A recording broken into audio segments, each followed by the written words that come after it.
no one else's picture will be on it or whatever. So as I was saying, this program is more about performance than weight loss, and the table of health is represented by 4 legs. Okay, those 4 legs are exercise, nutrition, sleep, and hydration. So why might that table be off kilter? So one quite common example is people just try to starve themselves to the body composition they want. So they simply just do not eat enough food. They don't consider the carbohydrates, they don't consider proteins, fats, or all the micronutrients, all the key B vitamins, vitamin C, vitamin D, vitamin A, vitamin K, all those essential vitamins and minerals that are essential for good health. All they focus on is calories, and they feel if I eat as little as possible, I'll achieve my goal. Now, we all know people, and some of us might have experienced it before, where I've tried that route before. I've tried to go really low calorie, and yes, I might have seen initial results until my immune system kicked in, or my energy levels kicked in, or I just became very, very moody and cross with the world. And then I had to eat some carbs again just to feel good about myself. So sometimes when we just try to starve ourselves there, that table is totally kiltered because the nutrition leg is really, really low. So that's one example of how this thing might not work. Another way is people will say, well, I'll just train. I'll just keep training and I'll do 2 sessions, 3 sessions a day. And then what we end up with a scenario where people believe that they can eat whatever they want because they're training so much. And I think again, people will relate to this, that you can't out-train a bad diet. It's impossible. But like, there's a reason the best athletes in the world who train for 8-9 hours a day still nutritionally train as well. And they put nutritional practices in place to match their training. Because if you could out-train it, surely an Olympic athlete could out-train a bad diet, and they can't. So why can us mere mortals think that we can out-train a bad diet? So you can't just go all training, and you just can't go all nutrition. Now, they're the 2 common mistakes people make. They try to starve themselves 10, or they try to train themselves 10. And 10 isn't the goal anyway. Optimal energy, vitality, get up and go attitude, positive moods, and optimal health is what we're aiming for. The 2 hidden things that I want to talk about, and I will touch on, is sleep and hydration. Both can lead to many hormonal issues. They can lead to the retention of body fluids. They can lead to the retention of body fat. And sometimes people worry or wonder, how does this happen? So on Wednesday, I will be sending you an article on how sleep, or therefore the lack of sleep, or broken sleep, or compromised sleep, can actually lead to increased weight gain, or a plateau of weight where you can't lose weight. And this can be very, very frustrating for people when they're training as they should and they're eating as they should, but then they're still not getting the results. And you know, I'll fight with anyone on the call about this. It's 7 to 9 hours sleep a night. That's it. You can go into all the research you want, and I've done this a lot. Yeah, 7 to 9 hours sleep. So you're coming along, you're convincing me you're surviving on 5 hours sleep and you can't lose the weight, but you've got some wrapper from some energy bar or some protein bar, and you think that's the solution. The solution is the sleep, to be honest, in that scenario. The 4th, and probably the least obvious one, is hydration. Everyone on the call, I have it worked out in the Excel sheet. So if it becomes an issue that hydration is an issue, I'll be on to you with your exact number. But what you need to do is, if you take your current weight in kgs and you multiply it by 35 milliliters. So if you take kgs multiplied by 0.035, okay, that will give you the amount of water that you should be drinking each day as a minimum. So for a lot of people, a lot of the men on the call, you're talking somewhere between 2.5 to 3 liters of water a day. For a lot of the women in the call, that would be 2 liters to 2.5 liters of water a day. So, you know, a lot of the time people talk about 8 glasses a day. Well, you know, I know plenty of people here who, Sarah, you're right there. I'll pick on Sarah. Sarah, there's a difference between a shot glass and a pint glass, isn't there? You know, and there's Slim Jims, and then a lot of you will be familiar. I see a lot in my kitchen, and I think she's watching this upstairs, so I have to be careful. But there's a lot of these really weird looking Prosecco glasses in the kitchen. So when does a glass of water become a glass of water? And it's just too vague. So what you do is you take your 35 milliliters and multiply it by your body weight. That gives you the minimum amount of water you should be drinking every day. If you're in an air-conditioned office, you should be drinking a little bit more. If you're exercising a lot, you should drink a little bit more. And sometimes, particularly swimmers and cyclists get caught with this. They say, well, I'm not sweating that much, so I shouldn't drink that much. But sometimes they forget that the wind will wick off the sweat, and obviously the water will wick off the sweat as well. So sweat alone is not a good indicator. So why does water affect it? Well, it affects it in many ways, but the most prevalent way is it inhibits the efficiency of your digestive tract. So your body's ability to absorb nutrients or extract nutrients from food is compromised. That's one. So you'll often feel hungrier than you actually should be. Therefore, it just leads to an increase in caloric intake because you're eating too many calories, not because you drank water before or afterwards. None of that. It's simply because you're inefficient at absorbing nutrients from the food you eat. Therefore, you excrete those foods. But the body's saying, I still need nutrients, so it'll crave more. Whereas if you're in a hydrated state, you become better at extracting nutrients from food, which what we would call the bioavailability in food. So certain foods will make vitamins and minerals available, and that's related to bioavailability. Another form of bioavailability is how you can extract it. The other thing is constipation or diarrhea. I often speak to people who struggle with performance and health, and sometimes that's correlated with carrying extra body fat. And they say, yeah, like every 2 to 3 days I go to the toilet. We should be twice a day, every day. We should have good frequency. And with sufficient water intake, you won't have diarrhea and you won't be constipated. You'll have a natural flow through your digestive tract. So together, and the reason I went on this, first of all, is I want you to be thinking about the table. I'll make reference to the table every now and again throughout the next 3 weeks. The 4 legs of the table are exercise, nutrition, sleep, and hydration, okay? On top of the table is the psychology of this whole thing. Now, psychology is vast and varied. Is it willpower? Is it motivation? Okay, is it vigor? Is it vitality? Okay, is it comparison? And you've all heard me say before, the comparison is the theft of joy. So if the 4 legs are balanced, the table is balanced. Therefore, you will have the motivation to stay consistent on the program. Sometimes what people do is they'll say, yeah, the sleep, look, I'm just a bad sleeper, therefore I'll do nothing about it. Table is off balance, it's off kilter, and therefore you're not going to be as successful. So sometimes people scratch their head when I say, I would prefer you to be 6 out of 10 on all 4 legs and have a balanced table, because then you're consistently a 6 out of 10. Does that make sense? Whereas what sometimes people are, they're an 8 or 9 out of 10 one week, and they're a 1 out of 10 the following week, and then they're a 3 out of 10 for 2 weeks because they're demotivated. Then they're a 9 out of 10 because they've watched Joe Wicks do a video on MTV or something, and then that kicks on for 2 weeks, and then they're back down to a 2. Whereas the person who's on a 6 out of 10 week all the time is nice and consistent and steady. If you want to make progressions, let's move it up to a 7. Now, don't be comparing yourself to the person who's at 9. Just move to 7 and hope for the best. Yeah. So that's important. And that's what I mean by the table of health, which is important. You will notice I've put in the app for you to track body stats tomorrow. I have kind of given up a little bit. A part of me has died when I tell people not to track themselves like this. In an ideal world, what you would do to me in 2 to 3 weeks' time, as you say, Joe, the dress I've always tried to fit into, it's either way more comfortable now, or I actually have to buy a size down. I have more energy, I'm sleeping better, I'm just in a better mood, my digestive health is better, and when I go train, I still have more energy to exercise at the end of the day. That is what, for me, real progress is. It's relatively easy for me to make you light. I just starve you and run you into the ground, okay? Your immune system will be hammered, you'll be sick within 2 to 3 weeks, and then you will relapse, you'll most likely compromise your metabolic rate, and then you'll put on more weight than what you lost in the first place anyway. And then the cycle goes. How many times have we seen people who are on that yo-yo cycle? Lose the weight, gain the weight, lose the weight, gain the weight.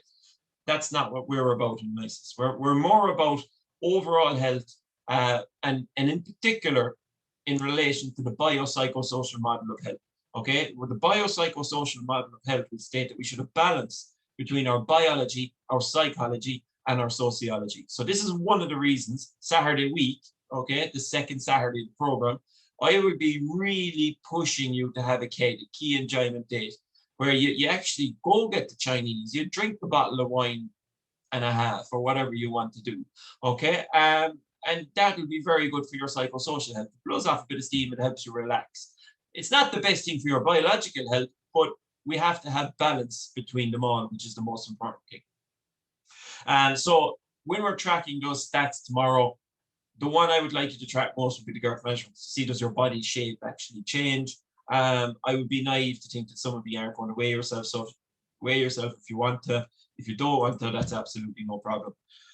I will be sending you daily messages, okay? Some will be at 5:30 in the morning, some will be at 6 in the morning, whether you're up or not, you know, they'll be there when you do get up. If you are up already, it's on its way, it will be there.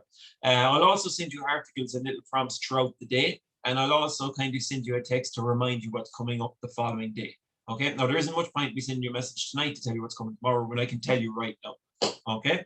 So let's not complicate things here. There's been people on to me already trying to, you know, Tokyo Olympics. If you're not qualified already, you're probably not going to make it. The way people are talking to me today, you'd swear they were going to be on for the 10,000 meter start line. Way complicated things, way too much. Tomorrow, we're going to start with a 60-minute list session. Okay, for those of you with MyZone, that's Blue Zone. For those of you without a MyZone heart rate monitor, it's about a 5 to 6 out of 10 effort for 60 minutes. That's it. I'm going to be I'm doing the program, by the way. I'm doing the booster myself. For some of you that haven't done it before, I haven't really done it in conjunction with you. I'm actually doing it this time as well. So I'll apologize in advance if I am a little bit narky or cranky at certain times, but you know where I'm coming from because you'll be the same. So tomorrow morning, and this is no relevance, I'm pointing to my bike as if you can see it. I'm going to be on the bike. I'm going to do my 60 minutes in my Blue Zone. And I'm not going to have breakfast until 11 a.m. I am going to try to hit my calorie target then between 11 a.m. and 7 p.m. Okay. Tomorrow evening, I expect you to be doing the Tabata session with myself online at 6:30. Okay. So let's just break this down. Wake up in the morning, 60 minutes in the Blue Zone. We'll have a good solid breakfast at 11 a.m. And then 6:30 tomorrow evening, we'll do a HIIT session as well, which will be with myself for 45 minutes. And then we're going to stop eating at 7 o'clock. And you might, few of you now start doing the maths and start going, hang on, if I'm doing the session with you at 6:30, how could I possibly eat at 7 o'clock anyway? And I go, Jesus, it's a shock, isn't it, the way these things kind of align unknowns to us. So that's what we're looking for as a basic thing tomorrow. 60 minutes. Now, for some people, that will be a walk. Some people will be on a bike. Some people will be on a gentle jog. The hardest thing with that easy session is to do it easy. I don't want you to be a hero. I want to see no yellow zone. I want to see no green zone in your MyZone data. I just want Blue Zone. Now, I will get back to in a minute what list sessions are and what HIIT sessions are. But first of all, in relation to nutrition, you filled out a questionnaire for me. Some of you didn't complete it fully, okay? So thanks for that, because that spent 10 minutes of me going through your data to get to the point where you didn't finish it. But thanks anyway, really appreciate it. And basically, I've worked out your macros, and which means your carbohydrates, your fats, and your proteins, but also a suggested caloric total. Now, before we go any further, I could change that at a drop of a hat depending on our communication over the next 3 weeks. Okay, you might feel it's not enough, you might feel it's a little bit too much, but we will discuss that. It might not change at all, but we have a start point where that is. Now, some people are wondering, why do I have to have MyFitnessPal and CoachPak? All you got to do is log the food in MyFitnessPal, and as long as you've been synced with CoachPak, you don't have to worry about any of the numbers in MyFitnessPal. The numbers you want to look for are relatively simple. They're the 4 gold stars that will be in your app every day. So if you hit your nutrition goals, okay, if you hit the amount of carbohydrates you're supposed to do within a range, it's like a 15% range, okay, you get a gold star. You get a gold star for protein, you get a gold star for fats, and you get a gold star for the caloric intake. So don't be worrying too much about all the complexities that are going on in the background, okay? Let's achieve the simple things first. And all you got to do is to hit those 4 gold stars every day. And yeah, there's a bit of science and there's a bit of working out that's gone into the background. Yeah, we've that done for you. So sometimes people get obsessed with looking at all that stuff in the background, and they're missing the point of actually getting the food into themselves and doing it. I'll tell you now where you will struggle. Most people will struggle with reducing their carbohydrates a little bit, and nearly everyone will struggle with getting sufficient healthy protein and healthy fats into their diets. Okay, that's where the struggles are, because we're so driven and surviving on carbohydrates. Now, I've been an endurance athlete since I was 10 years of age. I'm not one of these paleo ketogenic people who hate carbohydrates. Okay, I think carbohydrates are essential, but I also believe people need too many carbohydrates. Okay, like a very practical example. I think I've told this story before. I had one woman before who couldn't lose the weight. She couldn't lose the weight no matter what she tried. Once we looked at her diet, she was eating double the amount of carbohydrates I was eating, and I was training for an Olympic triathlon season. She was doubling what I would eat, and I was 12 stone, and she was a little bit less than that, but she was eating double the amount that a male 12 stone endurance athlete would eat, and she couldn't lose the weight. She was eating next to none protein, almost no fats, and just surviving on carbohydrates. So I'm not anti-carbs. Everybody needs carbohydrates. Some of you will be between 2.5 to 3 grams of carbohydrate per kg body weight. I will be working on them in the background based on our communications. So that's what the 4 stars are about. Don't complicate it. Sometimes people are saying, why don't my numbers in MyFitnessPal, why don't they match what my numbers are in CoachFact? That's the difference. We've taken the time to personalize your numbers for you. MyFitnessPal have just gone with a generic formula, an algorithm, and thrown out that to you. And sometimes that works, but it didn't ask you about you. It asked you for some basic questions and then made an assumption there afterwards. We'll be looking at your expenditure data as well, if you have a MyZone, but we'll also be talking to you and trying to figure out how you're responding as well. So communication is very, very important on this. So they're the 4 stars. So what I want to do now is just to double back on the 3 key elements to the program, okay? The first key element is intermittent fasting, okay? Intermittent fasting is not starving yourself, okay? It's manipulating when you eat, okay, as opposed to how much you eat. So an awful lot of people will starve themselves all day and then overeat late at night, and their total caloric intake over that 24-hour period is the same anyway. They've just been miserable for half the day because they've been starving themselves.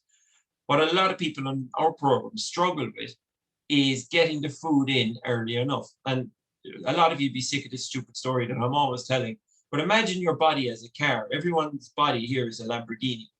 Now, if it's a thing that we're going to drive to Belfast, it doesn't make any sense to drive the Lamborghini to Belfast and then consider putting petrol, or probably even more applicable nowadays, charging up our electric engine.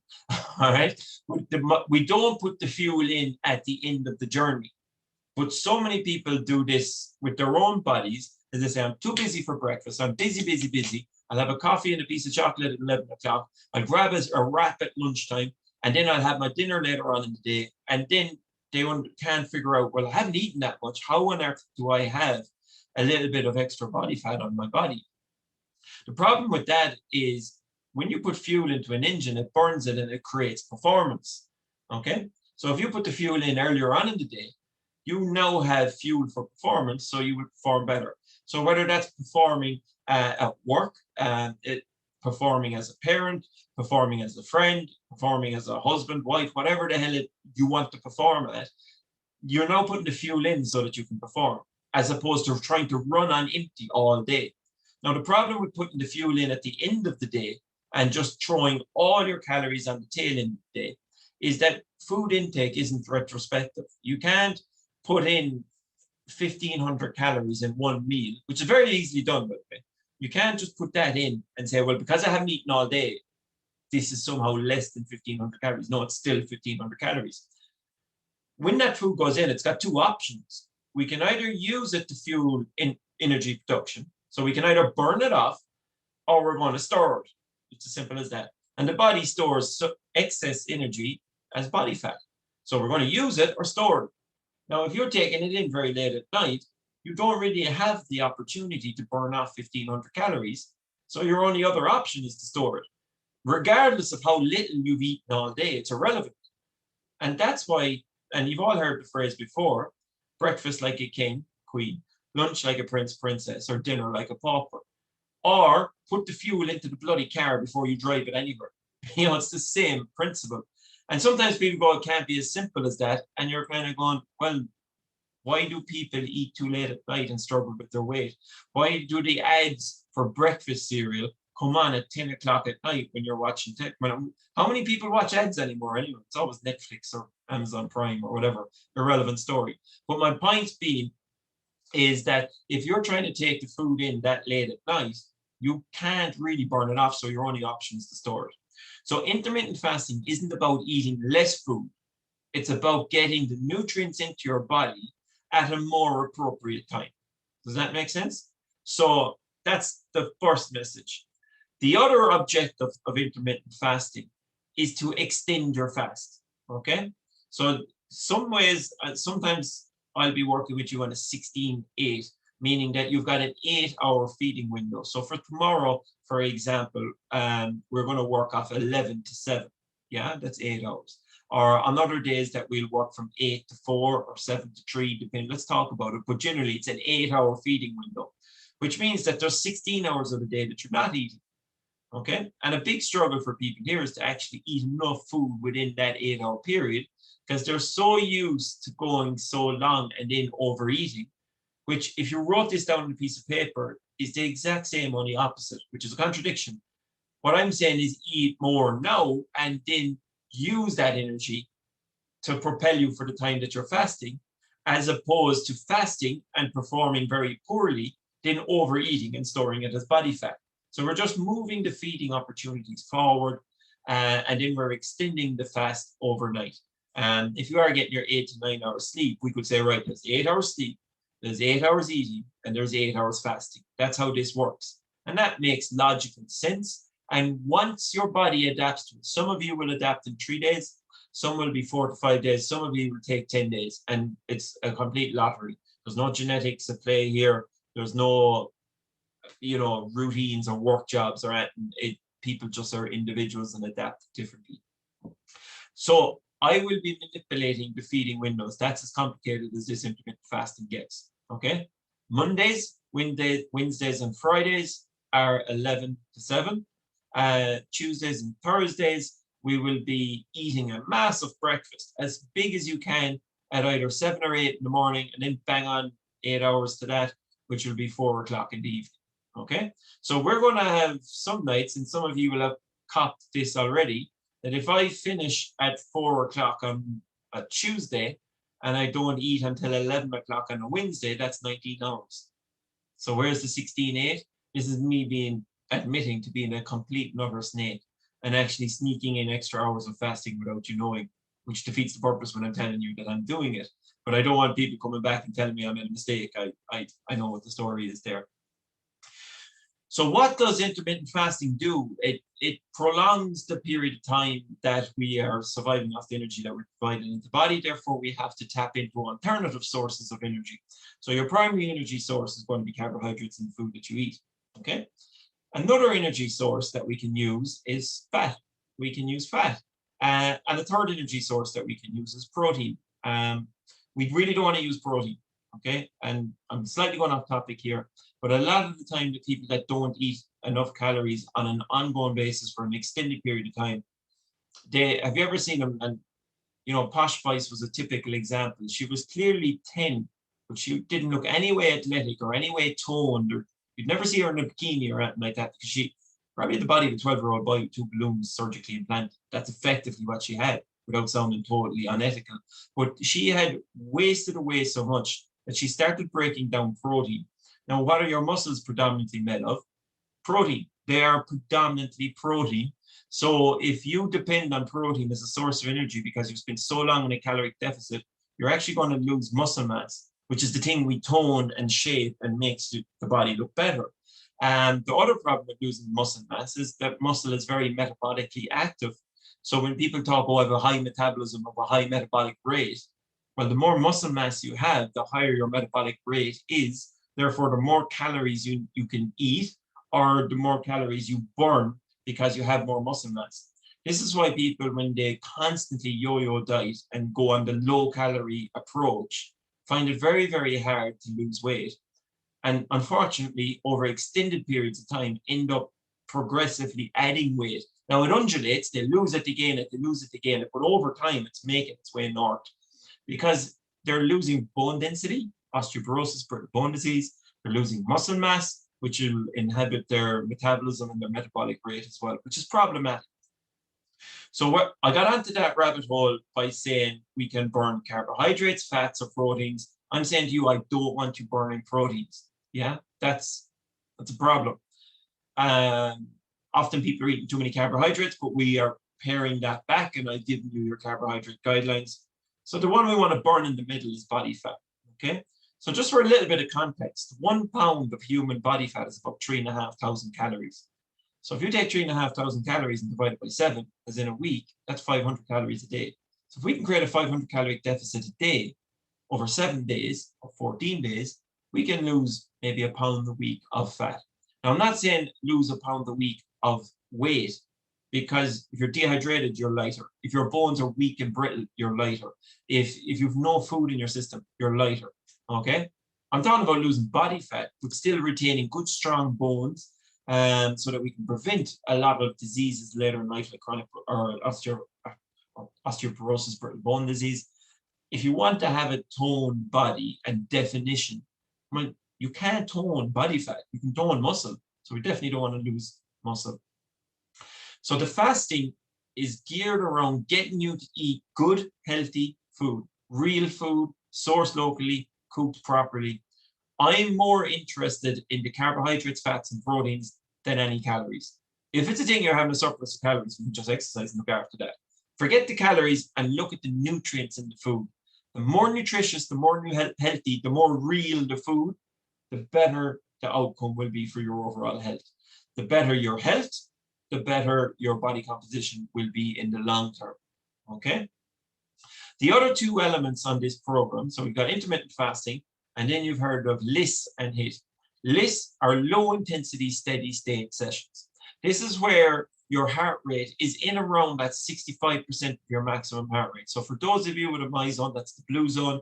For those of you that will be going up perceived exertion, it's about a 5 to 6 out of 10 effort. Okay, so for the vast majority of people, it will be a walk or a cycle or something where you can talk all the time. Now, there is no benefit on this program of being a hero and going out and blitzing every session. That is not the way to success. The way to success is polarized. I'm talking about the lower end of training now, which is the low intensity, steady state. So can I do Tabata for this? No, that's high intensity interval training, which is the complete opposite. So steady state, it should be blue all the way, nice and steady for a walk, a cycle, or whatever activity that can keep you at that about 65% of your maximum heart rate for an extended period of time. Now, why are LISS sessions so important? Well, in order to use fat as a source of energy, okay, it's quite a complex process to break fat down and to use it. But one of the key elements in using fat as a source of energy is oxygen. You have to have oxygen available to mobilize and to utilize fat as a source of energy. So if you're out of breath and hyperventilating, as you would do in the yellow or the red zone when you're training, well, you're not exactly getting a lot of oxygen into your body. So how can you use fat as a source of energy? So fat fuels low intensity, steady state activity predominantly. Now, there is a caveat that I have to give with you, and I'm not trying to depress anyone. The body will always look for carbs. It always wants carbohydrates. Carbohydrates are the best fuel source for the body. But if you happen to be doing some intermittent fasting, and that you have been fasting, we'll say from 4 o'clock the previous evening, and the body has burnt up all the glycogen in the muscles because you did a high intensity session at the end of the day, like we'll do tomorrow, and it will burn off all the, well, not all, it won't burn it all. It'll burn most of it, the glucose in your blood or the glucose in your liver or the glycogen in your muscles. That's all depleted. It's diminishing all the time.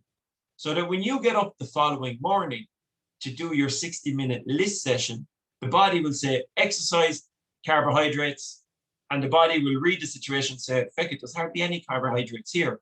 But he or she are going at a low enough intensity that I can actually utilize my other fuel source, which is fat. But if you go at a higher intensity, you don't have the primary fuel source for high intensity activity, which is carbohydrates, and you can't use the other fuel source, so you'll just perform extremely poorly, okay?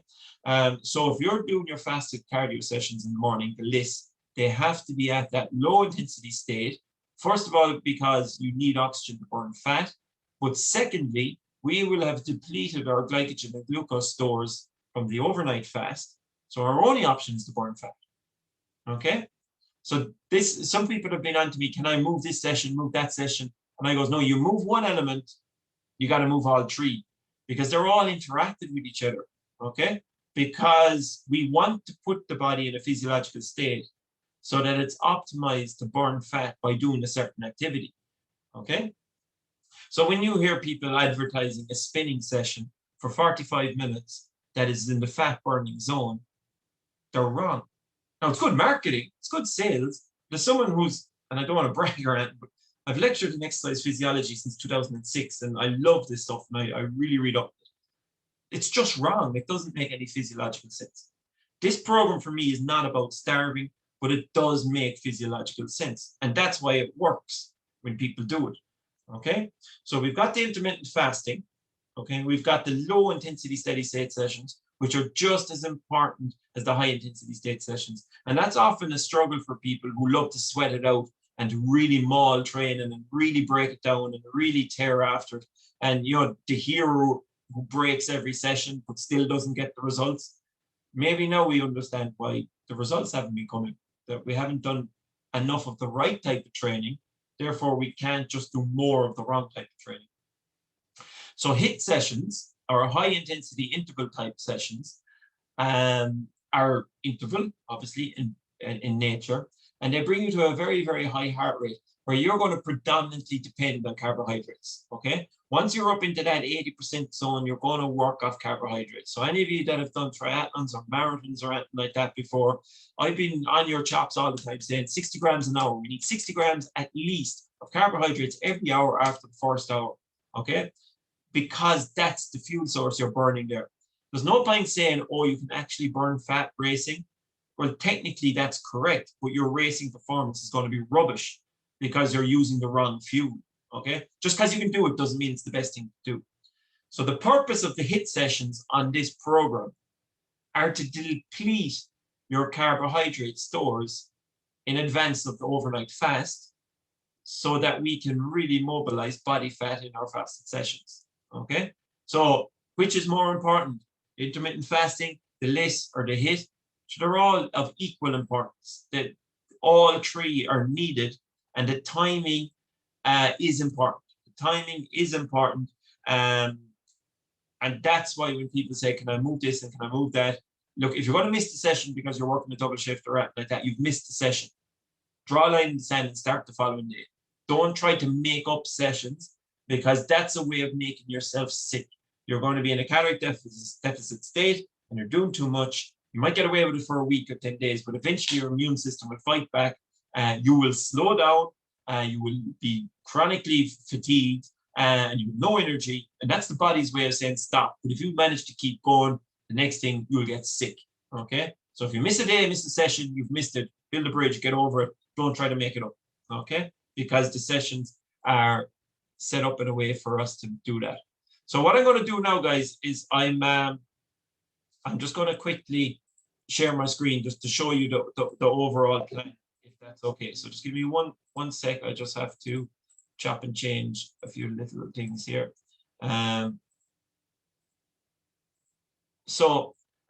Audrey and Roisin, I have you on the mini screen off my, can you see this screen here? Restart Booster May 2021, yeah. So this is as complicated as it gets, or as simple as it gets, or whatever. Look, we have complicated formulas in the background. We have been working hard over the last 3 to 4 days to get everyone set up. But this is in your Coach Pact app. So, and I will go through the app in a minute, but if you click meal plan, this is what comes up. It's there for you to see. You can print it off. I'll email this around to people. You can print it off and have it on the fridge if you want. But as you can see, Monday, Wednesday, and Friday are the same. Tuesday and Thursday are the same. Saturday and Sunday are similar. Okay. So for tomorrow, in the morning, you do a 60-minute LISS session. Okay. So Blue Zone. Now, please don't be a hero. I'm not interested in how fast you walk or run or jog or how far you go. 60 minutes, 65% of your maximum heart rate. Tomorrow evening, I'm going to be coming in and doing a HIIT session with you. Online, it's a Tabata session, so you're going to have to book into that. And that's at 6:30. Our nutrition is simple enough. You need to hit 4 stars between 11 a.m. and 7 p.m. Now, you're going to be some sort of guru if you can hit the 4 stars on your first couple of days There's going to be trials and errors, and people will be asking me about, can I eat this and can I eat that? And I am going to be straight with you. Log it. It's not about me telling you what to eat. This whole program is about behavior change and for you to learn how to improve your nutrition and enjoy it in the long term. Okay? Getting to the end of the 3 weeks is only the start. Does that make sense? We want the good habits and the routines to propel you forward for many weeks and months ahead. And like, there's lots of people here who've done this program before. And probably one of the most frustrating things is when you stop the habits more so than, like, they still know what's right. You shouldn't eat late at night and so on. So on a Tuesday, in the evening, get out into the fresh air, okay? And give yourself that 60-minute list session again, okay? Now, the feed window there is 8 a.m. to 4 p.m. So you'll be finished eating at 4 o'clock. Now, if that's 7 a.m., it'll be 3 p.m. and so on, okay? Now, don't turn around and say, oh, what if I start eating at 11? I go, no, that's Monday. We need you to have your breakfast relatively early on a Tuesday, okay, to stick to the program. Because if you eat too late on a Tuesday, it's going to be too soon to your list. Therefore, there's going to be enough glycogen in your muscles and glucose in your blood that the body will use that as a fuel source instead of your body fat, because you've eaten too close to when you're doing your list session. Wednesday is the same as Monday. Friday is the same as Wednesday. Thursday is the same as Tuesday. Okay, and you can see we've got a kind of a rolling rhythm going.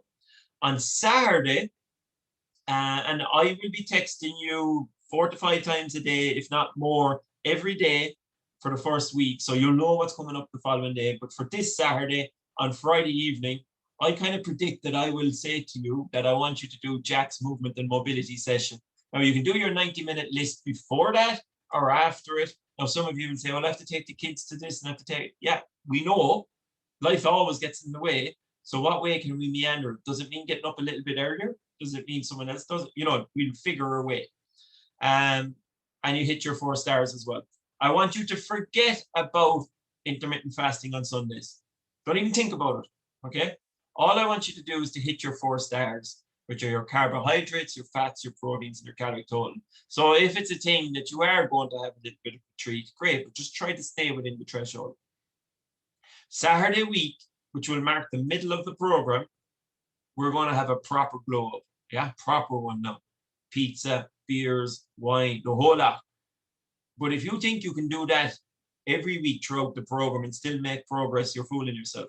If you think drinking alcohol is a good idea in this program, well, let's look at the caloric breakdown. Yeah, carbohydrates, 4 calories per gram. Proteins, 4 calories per gram. So now you might ask yourself, why do carbs get a bad idea? Why are carbs fattening if they have the same calorie content as protein? If carbs aren't fattening, surplus calories are fattening. Doesn't matter where you're getting them from. If you have too many calories, that's what leads to body fat gain. And sometimes people get very frustrated when they make that simple. That's it. Fat has 9 calories per gram, and alcohol has 7 calories per gram. Now that's the alcohol. I'm not talking about the calories that come with the yeast in the beer, or the calories that come with all the grapes that are in the wine. Okay, so like I'll have a beer tonight because I'm starting this program tomorrow. Yeah. Saturday week we'll have a takeaway and we'll have that. But outside of that, there's no alcohol for the program. You see the MyFitnessPal logo there. Look, if you want this program to work, you got to log your nutrition. I will be the first one to tell you how much of a pain in the ass it is. It's absolutely a nightmare. But let's just make it a nightmare for 3 weeks and let's be done with it then. Okay? Because at the end of the 3 weeks, then you'll have a good appreciation of your portion sizes and the calorie content, and you'll be able to eyeball it for the best part. Okay? The other app I have there that I would encourage everyone to download is the Open Food Facts. Okay? There was a very interesting research study that came out in 2018. Okay, it looked across 192 countries across 27 years. So this predates now all the social media influencers. It predates all the fads, the paleos, the ketogenic, the cabbage soup diet, the Atkins diet.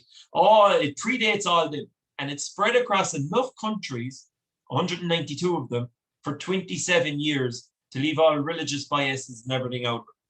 And what that study looked at is, what are the nutritional things that people are doing on planet Earth that are killing them or significantly affecting the quality of their life? 1, too much sodium in processed foods. Number one, that's it. Number two, not enough fruit and veg. Number three, not enough whole grain. Now, isn't that frustratingly simple?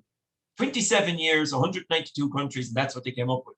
Too much processed foods. So the reason I'd like you to look at the open food facts, and you can see the A, B, C, D there, that's looking at the Nutri-Score related to how processed the food is that you're eating. In an ideal world, all the A's would be there. And guess what comes in A's? They're the foods that don't come with any packaging. An apple is an apple is an apple, okay? Sliced apples inside a plastic container with some random juice it was an apple at some stage, but now it's just a tub full of gunk that's really bad for your head. Okay, that's what it is. So when you're going into, I won't name any shops or anything because I don't want to. But when you're going in getting a tray of raspberries that can be fresh for 3 weeks, somehow remarkably, ask yourself that. Whereas if you go in locally here in Kerry, if you go into Jim Garvey's place, Jim is on the call, and you go to the fresh fruit and veg stuff, yes, change that every day because the stuff will go off. It will go off because it's real food. So what I want you to do is to stay away from processed foods and eat real food as much and as often as possible. Okay? Sometimes people say, well, it's very hard to quantify the calories. I was going, that's a really good excuse to bring a load of sodium and muck into your body because you can read a label. I would prefer to have your calorie total wrong and you eat real healthy food than having your calorie total right and you eat pure muck. Okay? And I'll say it, the likes of Fulfill bars and all these, like, they're not health products. Health products come in a fruit and veg shop, or they come in the fishmongers, or they come in the butchers. They're your multivitamins, they're your real food. Okay, I got to stop now because I'll start going on a rant and I'll get myself into trouble. Just one thing that isn't on the program that is important there is resistance training. Okay, and if you are looking to tone up your body, you got to lift weights. It's as simple as that. Has anyone on the call, and I can't see many of you now anyway, so I can't see if you're nodding or agreeing with me, but how many times have you tried to run yourself into shape or cycle yourself into shape, or you tried to tone up by doing loads and loads of cardio? And like I'm an endurance athlete all my life. Okay, it doesn't work. If you want to be ripped and toned and have a good shape to your body, you need to do resistance training. And resistance doesn't have to be weights. Remember, resistance can be body weight as well, or it can be water, it can be wind, it can be hills. There's resistance on your body. So where possible, if you find yourself with free time and you want to do a little bit more work, there is enough cardio in this program already. Go lift some weights, go do functional zone training, go do core and more, go even do Pilates with Jane, or do some form of strength training on this program as well. And as I was saying, I will be doing messages in the app on a daily basis. When you're in the group that's in there, and as you see, people are starting to log foods and hit stars and do workouts, and notifications come up on the group. That's not how you contact me because that's a rolling scheme. I can't go back over and find it.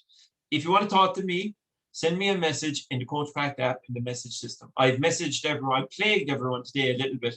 I actually sent messages to say, did you get this message? Please reply so I know you got this message. So if you read that message and you didn't reply to me, I want you to go away now and think about that for a little while and cry yourself to sleep, you horrible person. All right.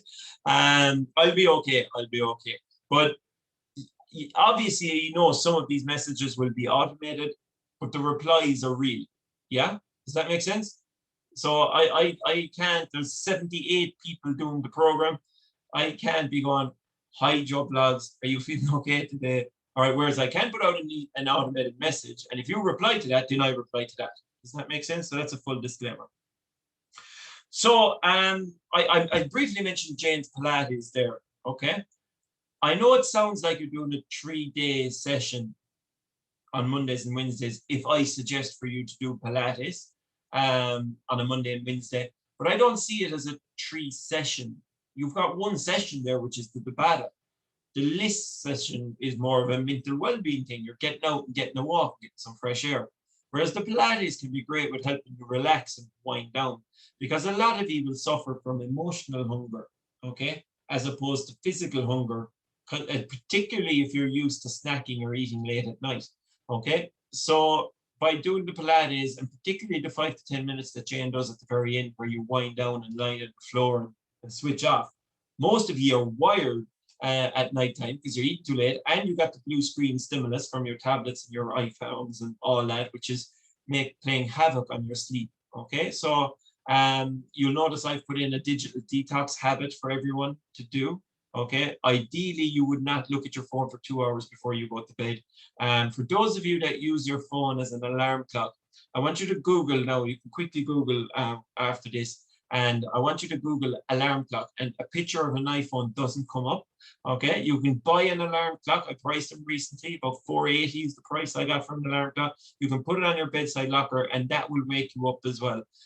Leave your phone in downstairs in the kitchen or away from the body. And I don't want to go into too much of a talk about that, but I will send you articles and we will talk about this at times.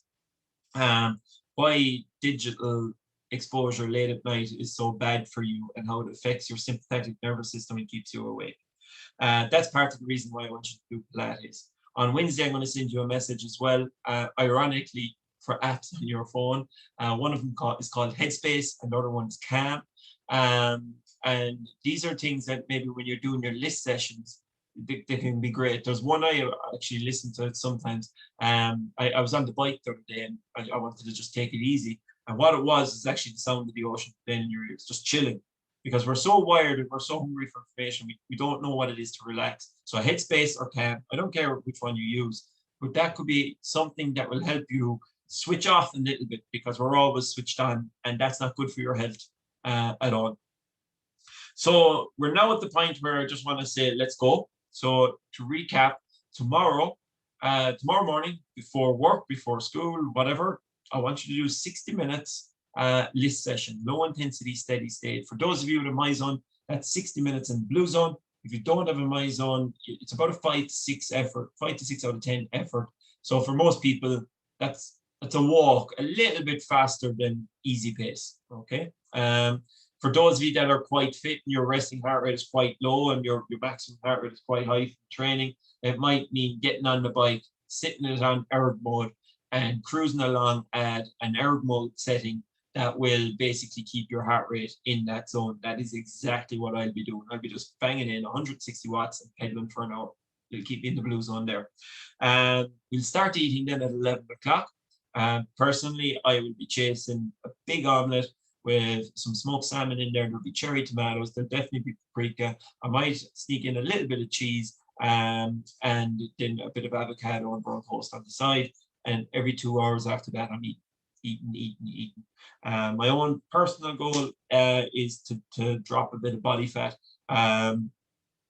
Not weight. I actually want to put on muscle and lose body fat. That's what my personal goal is. So I will eat every 2 hours and I will hit my 4 stars every day and avoid alcohol until Saturday week. That'll be my kid. We'll most likely get Domino's, or I don't know, get Gaddies, or I don't know what we get. We'll definitely have a treat. We'll definitely have a few drinks, but we're back on the horse on Sunday.